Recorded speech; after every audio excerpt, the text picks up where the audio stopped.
पूज्य मालिक को कोटि कोटि प्रणाम और सभी भाई बहनों को सादर नमस्कार। आज का लेख है चरित्र केवल प्रेम है, जो हमारे पूज्य गुरुदेव पी राजगोपालाचारी जी की स्पीच है। तो आइए शुरू करते हैं। प्यारे भाइयों एवं बहनों, सब लोग कहते हैं हैप्पी न्यू ईयर, लेकिन मेरे लिए आध्यात्मिक संदर्भ में खुशी तभी हो सकती है यदि गत वर्ष तुमने कुछ उपलब्ध किया हो। यदि पिछले वर्ष तुमने कुछ उपलब्ध नहीं किया तो एक और वर्ष व्यर्थ चला गया। 9 वर्ष आज हमें यही स्मरण कराता है कि एक और वर्ष बीत गया है।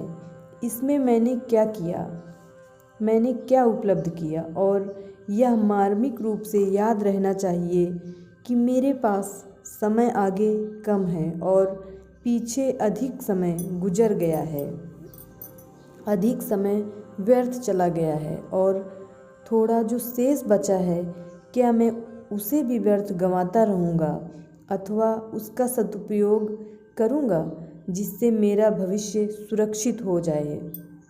हम सब बैंक में धन जमा करते हैं और कंप्यूटर में आंकड़े आरक्षित करते हैं। हम इस शरीर की देखभाल में बहुत धन व्यय करते हैं। व्यायाम, अच्छा भोजन, स्वास्थ्य पूरक तत्व, बीमारी दूर करने के लिए दवा है। मेरे गुरुदेव कहते थे, जितना समय एवं प्रयास तुम इस शरीर के लिए करते हो, यदि उसका 1000वां भाग भी आध्यात्मिकता के लिए लगाओ तो दिव्य लोक में तुम्हारा भविष्य सुरक्षित हो जाएगा। ज़रा सोचो, कितना समय तुमसे आध्यात्मिक अभ्यास करने की अपेक्षा की जाती है। प्रातः 1 घंटा, शाम को 15 मिनट, रात की पूजा 3 मिनट, 24 घंटों में 1 घंटा 18 मिनट। लेकिन हम में से अधिकतर के लिए, और जो ध्यान ही नहीं करना चाहते उनके लिए यह बहुत अधिक समय है।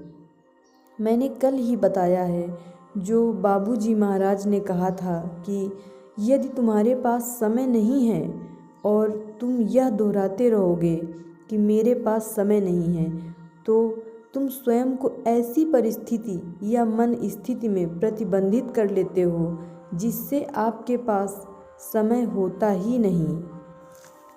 जब मेरे पास स्वयं के लिए कोई समय नहीं होता तब क्या होता है? शरीर एक खिलौने के समान हो जाता है जिसे पूर्व नियोजित कर दिया गया है और चाबी भर दी गई है। जब तक वह स्प्रिंग चलता है और बैटरी जीवित है, वह अपना नियोजित कार्य करता है, और जब वह समाप्त हो जाती है वह गिर जाता है।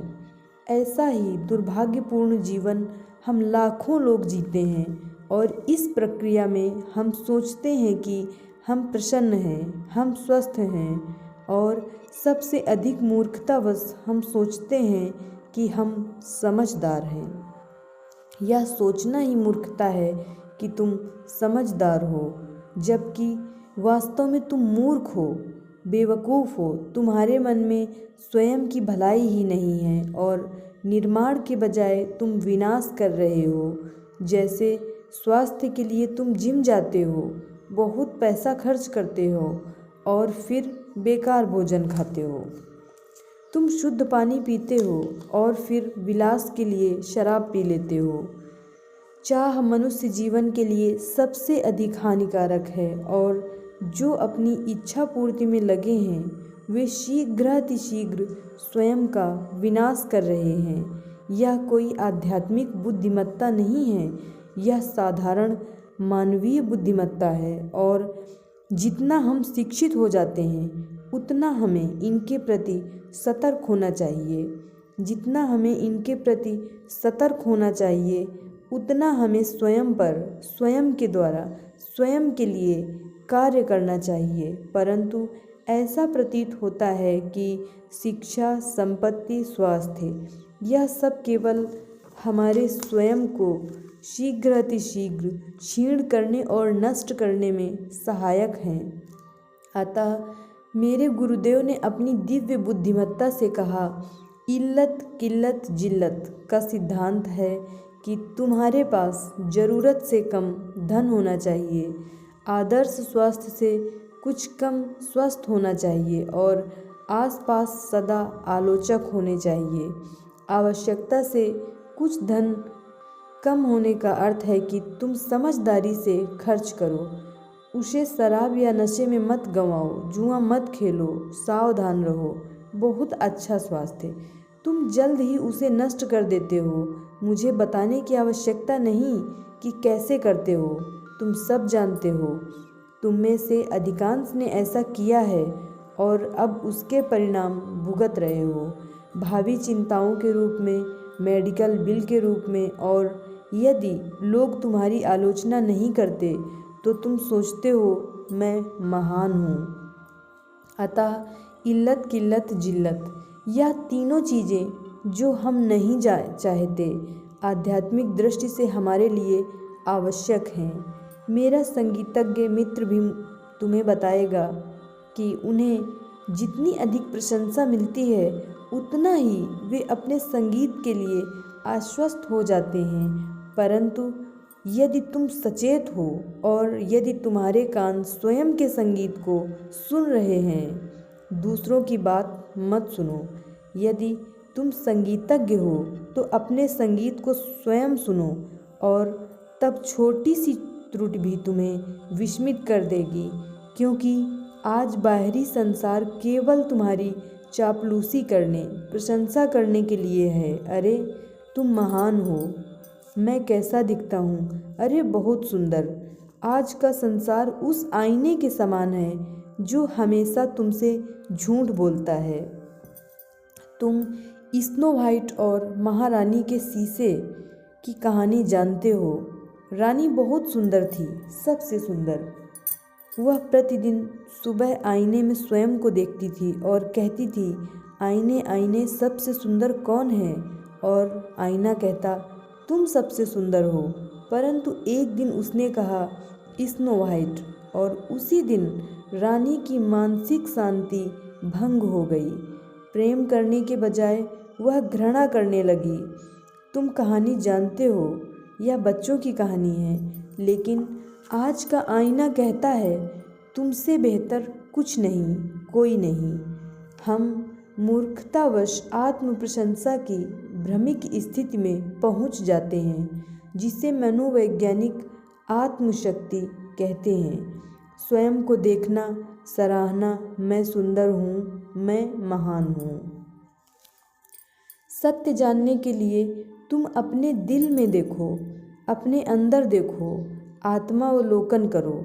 संसार को भूल जाओ, क्योंकि वह लोग तुम्हें केवल झूठ कहते हैं। वे तुमसे झूठ क्यों बोलते हैं? क्योंकि वे चाहते हैं कि तुम उनकी सहायता करो, उनकी प्रशंसा करो। जब भी तुम्हारी प्रशंसा होती है, तुम जानते हो कि उसमें कुछ है, एक कोमल स्पर्श। अतः बाह्य संसार को देखना बंद करो। इसलिए ध्यान में हम अपनी आँखें बंद कर लेते हैं, संसार को अपने से हटा देते हैं। मैं इस संसार का हिस्सा नहीं हूँ। मैं गाड़ी पर सवार व्यक्ति के समान हूँ जो यहाँ से अनंत तक जा रहा है। जहाँ गाड़ी रुकती है उसे लक्ष्य नहीं समझना चाहिए। और यदि मैं सफलतापूर्वक ऐसा कर पाता हूँ, अपने अंदर देखना, अपने को अधिकाधिक जानना, तो मैं वास्तविक रूप से स्वयं को देखने लगता हूँ। वह केवल एक दिल नहीं है, वह तो दिव्यता का आवास है। मनुष्य में वही दिव्यता है। वास्तव में प्रत्येक वस्तु में दिव्यता बसी है। यही गीता कहती है, मैं सब सृजनात्मक वस्तुओं में विद्यमान हूँ। मैं स्वयं को श्रेष्ठ समझने लगता हूँ। इसलिए हम में अहम आ जाता है, अत्यधिक अभिमान। हम केवल इस शरीर का सोचते हैं। जैसे एक व्यक्ति अपना घर तो रंगता है, परंतु बेहद शराब पीता है। और जब कोई कहता है तुम स्वयं को क्यों नष्ट कर रहे हो, वह कहता है बेकार बात, मेरे घर को देखो, सुंदर घर, 6 सोने के कमरे हैं, $70 लाख, 2 कार गैराज। मैं अप्रसन्न कैसे हो सकता हूँ? यह आज के समय की सबसे अधिक बुरी बात है कि मैं स्वयं से बाहर वस्तुओं में खुशी देखता हूँ। तुम आज किसी से भी पूछो तुम कैसे खुश होगे, अरे मैं खुश होऊंगा यदि मेरे पास सुंदर पत्नी होगी। दूसरा कहता है मैं खुश होऊंगा यदि मेरे पास 2 और कमरे होंगे। तीसरा कहता है मुझे बड़ी मोटर गाड़ी चाहिए। जब तुम अपनी खुशी का स्वयं से बाहर किसी वस्तु में स्थानांतरण करते हो तो तुम निराश और शायद विनाश की ओर जाने लगते हो। मेरी संपत्ति यहाँ है, दिल की ओर संकेत करते हुए, यहाँ नहीं दिमाग की ओर संकेत करते हुए, यहाँ दिल में, क्योंकि यही हर जीवन में अनंत तक मेरे साथ जाएगा। शेष सब बाहरी वस्तु में सुंदर या खूबसूरत, अच्छी या बुरी, उपयोगी या अनुपयोगी, रखने योग्य या फेंकने योग्य, सभी समाप्त हो जाती हैं। तुम जानते हो वह प्रसिद्ध प्रश्न जो महाभारत में यक्ष पूछता है, युधिष्ठिर तुम्हारे अनुभव के अनुसार सबसे आश्चर्यजनक क्या है? युधिष्ठिर उत्तर देते हैं, हम आसपास सबको मरता हुआ देखते हैं परंतु हम कभी नहीं सोचते कि हम भी मृत्यु को प्राप्त होंगे। नहीं नहीं, मैं नहीं मरूंगा, मैं तो ठीक हूँ, मैं तो केवल 21 वर्षीय हूँ या मैं केवल 82 वर्ष का हूँ। एक वृद्ध व्यक्ति, हमारा अभ्यासी, अपने जन्म दिवस पर मुझे फ़ोन करता था। अपने 79वें जन्म दिवस पर फ़ोन कर कहने लगा, गुरुजी कृपया मुझे आशीर्वाद दें। मैंने कहा हैप्पी रिटर्न्स। वह बोला नहीं नहीं, मुझे आपसे अच्छा आशीर्वाद चाहिए, कृपया मुझे लंबी आयु का आशीर्वाद दें। वह 79 वर्ष का था। पत्नी कई वर्ष पहले गुजर चुकी थी।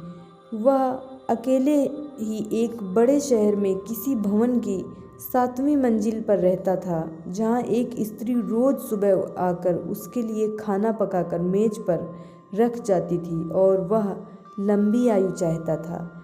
80वें जन्मदिवस पर उसने मुझे फिर फ़ोन किया। मैंने कहा नहीं, मैं ऐसा आशीर्वाद नहीं दे सकता क्योंकि लंबी आयु का आशीर्वाद तुम्हारे लिए अभिशाप बन जाएगा। वैसा ही हो जैसा गुरुदेव चाहते हैं। वह बोला धन्यवाद गुरुजी। यह जीवन का दूसरा पक्ष है। हम कोई वस्तु मांगते हैं और जब कोई व्यक्ति कुछ भी उत्तर देता है तो हम समझते हैं कि वह सहमत है अथवा जो हम चाहते हैं वह हमें दे रहा है। श्रीमान मुझे नौकरी चाहिए, वह कहता है मुझे कल मिलना, और मैं सोच लेता हूँ कि मुझे नौकरी मिल गई और मैं भागकर या अपने माता पिता सबको बता देता हूँ कि मुझे कल नौकरी मिल रही है। वह कल कभी नहीं आता। नौकरी ढूंढने वाले के लिए कल कभी नहीं आता। संपत्ति चाहने वाले के लिए कल कभी नहीं आता। अगर कल में कोई तत्व नहीं तो उसका क्या लाभ? क्या हम उसमें वह आवश्यकताएं और तत्व डाल रहे हैं जो भविष्य में काम आएंगी? हम अपने धन को बैंक में रखते हैं और कहते हैं अरे अच्छा है, परंतु आज क्या होता है आप नहीं जानते वह कहाँ है। यदि मैं इसमें जल भरता हूँ तो कुछ आशा है, यदि इसमें विष भरता हूँ तो किस लिए? अतः कल उसी के लिए महत्व रखता है, बल्कि अगला पल उसी के लिए महत्व रखता है जिसने इस पल का सही उपयोग किया है। भारत में कुछ लोग हैं, कुछ सामाजिक वर्ग, धनी लोग, जो विवाह में हर वस्तु को 108 की गणना में देते हैं। मैंने कहा यह किस लिए? उन्होंने कहा यह हमारी प्रथा है, केवल अहम। एक दिन तुम सांस भी नहीं ले पाते और अगले दिन यदि तुम बहुत धनी हो तो समाचार पत्र में एक पूरे पृष्ठ का विज्ञापन छप जाता है, और जो लोग तुम्हें कभी प्यार नहीं करते थे, आदर नहीं करते थे, तुमसे घृणा करते थे, ईर्ष्या करते थे, तुम्हारी संपत्ति की लालसा करते थे, वे वहाँ लिखते हैं चला गया परंतु विस्मृत नहीं होगा। अब तुम तो वह सब नहीं देखोगे, अतः प्रसन्न रहो। इसलिए हम मित्रता के लिए समय क्यों नष्ट करते हैं? बाबूजी कहते थे कि मित्रता सबसे अधिक विनाशकारी है। एक मित्र रखो, तुम्हारा आध्यात्मिक गुरु या पथ प्रदर्शक। केवल वही तुम्हारे लिए अपना जीवन दे देगा, दूसरे जीवन नहीं देंगे। वे तभी तक तुम्हारे मित्र हैं जब तक तुम प्रसन्न हो, जब तक कि वे तुमसे कुछ ले सकते हैं। तभी तो कहते हैं, आवश्यकता में जो काम आए समझो वह तुम्हारा सच्चा मित्र है। परंतु हमारे पास वही मित्र है जो अपनी ज़रूरत के लिए हमारे पास आते हैं। ज़रूरत में मित्र होने का यह अर्थ नहीं है। नहीं साहब, वह ज़रूरतमंद मित्र है। सही समझ तुम्हें उदार बना देगी। अगर कोई तुम्हारे पास ज़रूरत से आता है तो तुम्हारा दिल सहानुभूति एवं प्रेम युक्त प्रतिक्रिया करता है और कहता है, ले लो जो लेना चाहते हो, भंडार खोल दो। परंतु यदि हम कहते हैं, नहीं तुम 10 रुपये ले लो, वह देना नहीं कहलाता। हमें इस दिल को वास्तविक मानवीय दिल के रूप में विकसित करना चाहिए। जैसा कि मेरे गुरुदेव बाबूजी महाराज कहते थे, यह दिल मानवीय दिल तभी बन सकता है जब उसमें दिव्यता विद्यमान हो। हम उसे पहचानें और अपने जीवन का नियंत्रण उसे सौंप दें। तब लोग कहने लगेंगे कि वह अपने दिल से जीता है। हमें दिमाग की आवश्यकता नहीं, दिमाग तो केवल एक यंत्र है जो रास्ता दिखाता है। एक कार की भांति है। कह सकते हैं कि गाड़ी में इंद्रियां होती हैं, इंजन जीवन है जो रास्ता दिखाता है, जैसे आगे या पीछे जाने का गियर। हमारी इंद्रियां भी इसीलिए हैं ताकि हम देख सकें, सुन सकें, सही राह चुन सकें, सही तरीके से आगे बढ़ें ताकि लक्ष्य तक पहुंच सकें। जब तक हम इस शरीर में हैं, हमें इंद्रियों की आवश्यकता है। एक अचेत व्यक्ति कुछ नहीं कर सकता, परंतु यह दिल धड़कता रहता है। उसकी इंद्रियां भले ही सुप्तावस्था में हों, परंतु दिल धड़कता रहता है। मेरे जीवन का स्रोत जीवित है और एक आंतरिक प्रदर्शक मेरे शरीर को सक्रिय रखता है, रक्त संचार को चालू रखता है, सांस को चालू रखता है। मैं चेतनता से कभी सांस नहीं लेता। यदि मुझे सचेत होकर सांस लेना पड़े तो समझो मेरे फेफड़ों ने शक्ति खो दी है। यदि मुझे चेतनता से रक्त को नाड़ियों व धमनियों में संचालित करना पड़े तो समझो मैं गंभीर समस्या में हूँ। जब मुझे चेतनता से अपनी जीवन रीति को संचालित करना पड़े तो मैं गंभीर समस्या में हूँ। तब डॉक्टर कहता है, नहीं अपनी संकल्प शक्ति का प्रयोग करो। परंतु मेरी कोई संकल्प शक्ति नहीं है, मैंने कभी इसका प्रयोग ही नहीं किया। खुशियों को ढूंढने में हम अपनी संकल्प शक्ति को नष्ट कर देते हैं। दर्द को काबू करने में, समस्याओं को सुलझाने में, मुश्किलों को जीतने में हम संकल्प शक्ति का प्रयोग करते हैं और यही वह शक्ति है जो तुम्हें वहाँ तक ले जाएगी। यह शक्ति दिमाग की शक्ति नहीं, तुम्हारी बुद्धि नहीं, बल्कि तुम्हारा दिल है। जो लोग आध्यात्मिक जीवन की ओर आते हैं उन्हें यह समझ लेना चाहिए कि यहाँ दिमाग का कोई काम नहीं है। मेरे गुरुदेव ने कहा है कि अपने सिर को काट फेंको। यह दिल है जहाँ सब कुछ है, जहाँ दिव्यता विद्यमान है, जहाँ तुम्हारे अंदर संपूर्ण ब्रह्मांड है। यहाँ संपूर्ण ब्रह्मांड तुम्हारे बाहर है। चाहे तुम कलाकार हो अथवा वैज्ञानिक अथवा पियानो बजाने वाले, यदि तुम अपना काम दिल से नहीं करते तो लोग जान जाते हैं जब तुम कुछ भी दिल से करते हो या नहीं। आधुनिक विनम्रता, विनय, अच्छे आचरण के कारण हम हर वस्तु को एक सुनहरे आवरण से ढक देते हैं और लोग सोचते हैं कि यह दिल से किया गया है। जब तुम देते हो और उसके लिए प्रशंसा करते हो तो वहाँ दिल नहीं है, दिमाग है। जब तुम किसी को प्रसन्न करने के लिए देते हो, भले ही वह आइसक्रीम हो अथवा रिश्वत, बात वही है।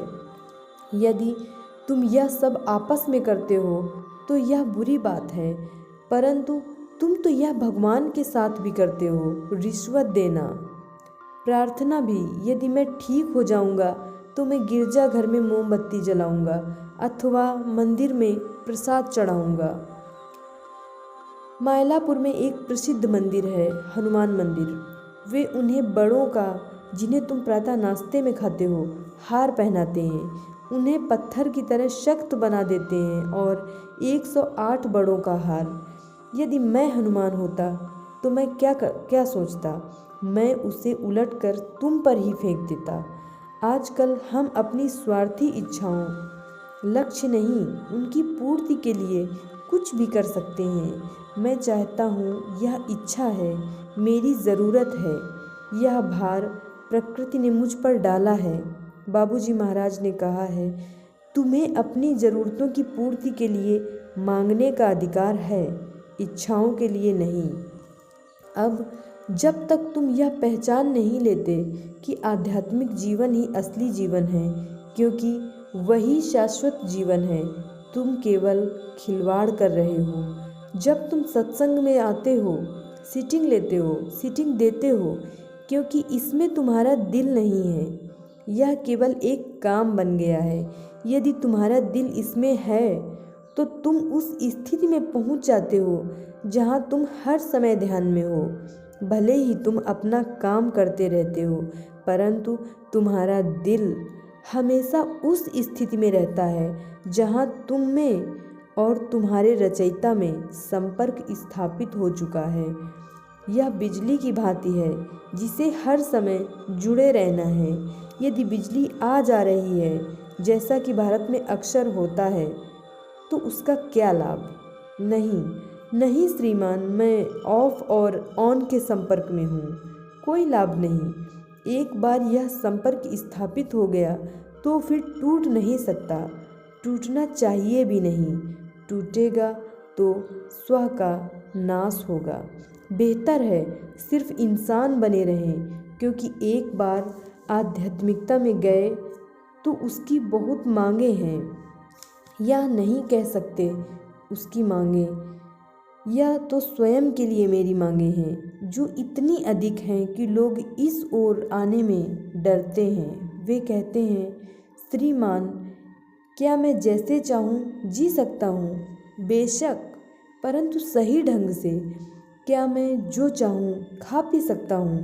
बेशक, परंतु वही चीज़ें जो तुम्हारे लिए अच्छी हैं।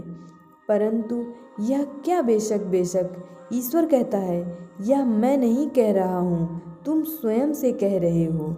मुझे मधुमेह है और मुझे मिठाई चाहिए, क्या मैं खा सकता हूँ? बेशक खा सकते हो। जैसे मेरे अंग्रेजी के अध्यापक से एक छात्र ने पूछा, श्रीमान, क्या मैं शौचालय जा सकता हूँ? उन्होंने कहा, हाँ जा सकते हो। वह दरवाजे तक गया तो अध्यापक ने उसे वापस बुला लिया और कहा, सैम बैठ जाओ।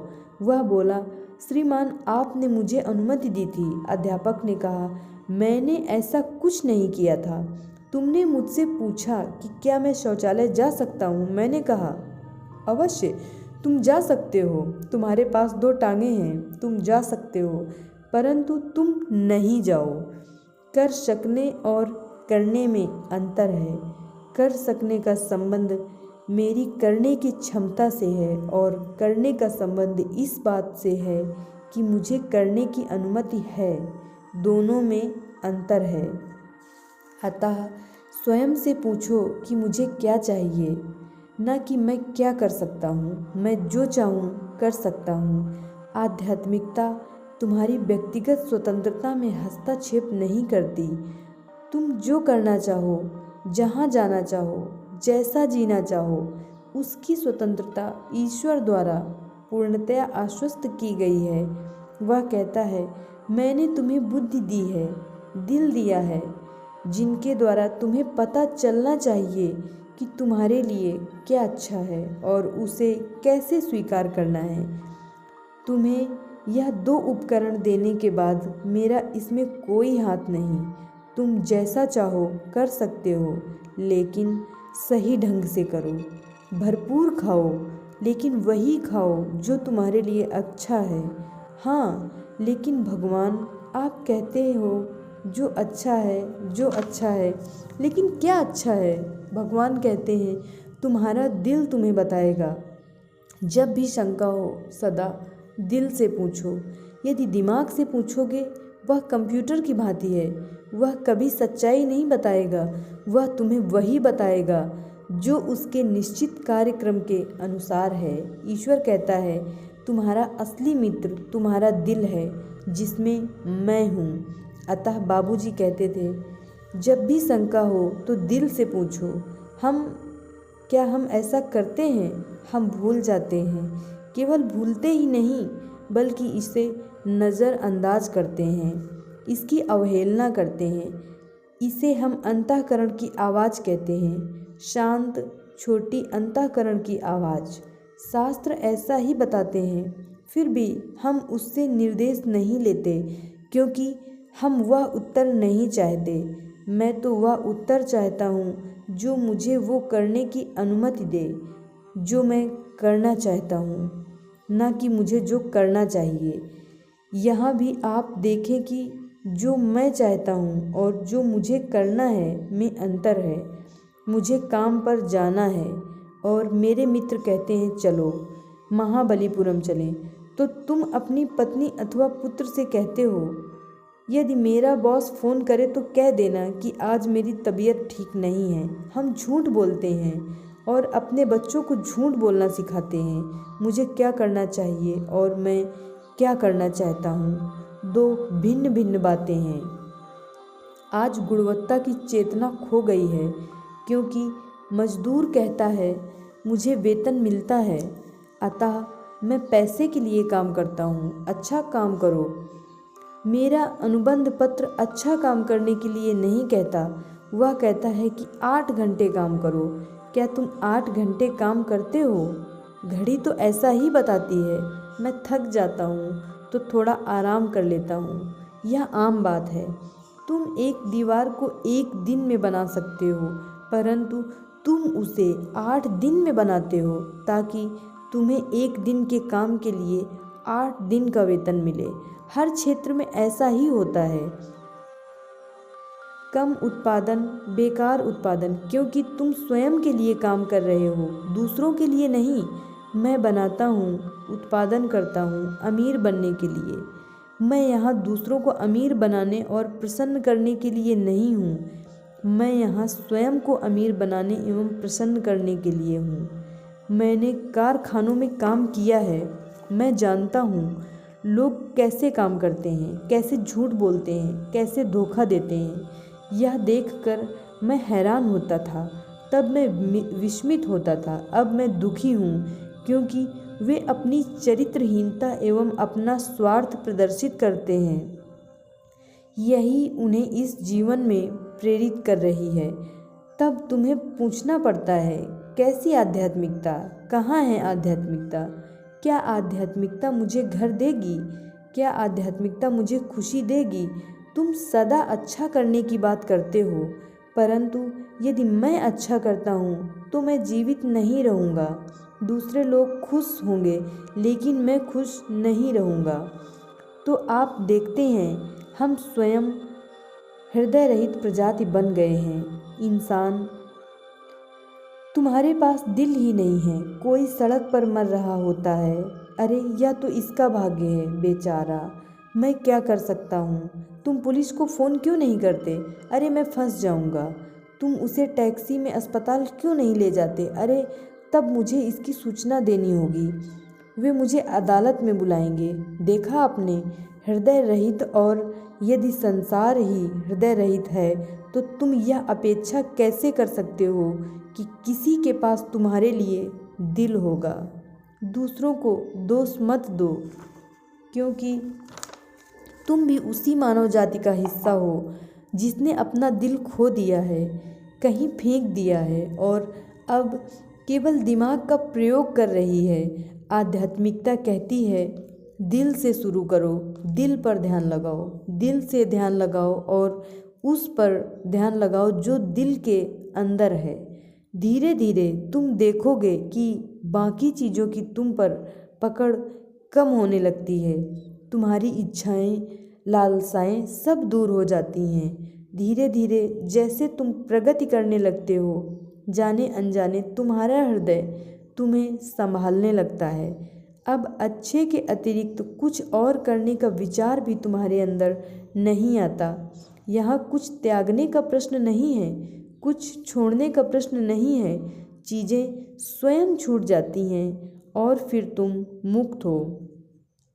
सांसारिक आकर्षणों से, इच्छा के आकर्षणों से, स्वार्थ के आकर्षणों से मुक्ति की ओर यह पहला कदम है। कभी कभी इसमें वर्षों लग जाते हैं। इसमें कितना समय लगेगा यह इस बात पर निर्भर करता है कि तुम अपना ध्यान कितनी अच्छी तरह करते हो और उसके प्रति कितने गंभीर हो। और जितना अधिक यह तुम्हारे जीवन का एकमात्र उद्देश्य बन जाता है। तुम जानते हो, जब तक जहाज आराम से चलता है कोई गैरो कंपस के विषय में नहीं सोचता। केवल तभी सोचते हो जब तुम मुश्किल में हो।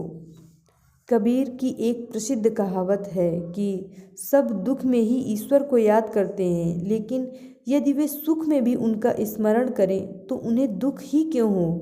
इसलिए जब हम ठीक हैं, जब हम स्वस्थ हैं, जब हम कर सकते हैं, उस समय हमें ध्यान करना शुरू कर देना चाहिए। 60 वर्ष की आयु में नहीं। लोग कहते हैं नहीं नहीं, मुझे अपना जीवन जीने दो और जब मैं सेवानिवृत्त हो जाऊंगा तब तुम्हारे पास लौट आऊँगा। वे यह ऐसा करते हैं जैसे हम पर एहसान कर रहे हों। तुम भगवान के पास जाकर उन पर एहसान नहीं करते हो। अतः सबसे अधिक महत्वपूर्ण बात यह है कि हम समझें कि आज 9 वर्ष यह बता रहा है कि एक और वर्ष बीत गया है। क्या मैंने उसमें कुछ किया? यदि नहीं, तो मुझे आने वाले वर्ष को फलीभूत करने के लिए क्या करना चाहिए, ताकि जल्दी ही हम नए वर्ष के बजाय नए जीवनों के विषय में सोचने लगें। आध्यात्मिक मूल्यों एवं आध्यात्मिक जीवन को बिना किसी समझौते के कसकर पकड़े रहो, यह जानकर कि आध्यात्मिक जीवन से बेहतर कुछ नहीं। उसे छोड़कर तुम अपने जीवन को जोखिम में डाल देते हो। आध्यात्मिक जीवन में प्रवेश करने के बाद तुम उसे अपने जीवन से अलग नहीं कर सकते और कह सकते मेरा आध्यात्मिक जीवन।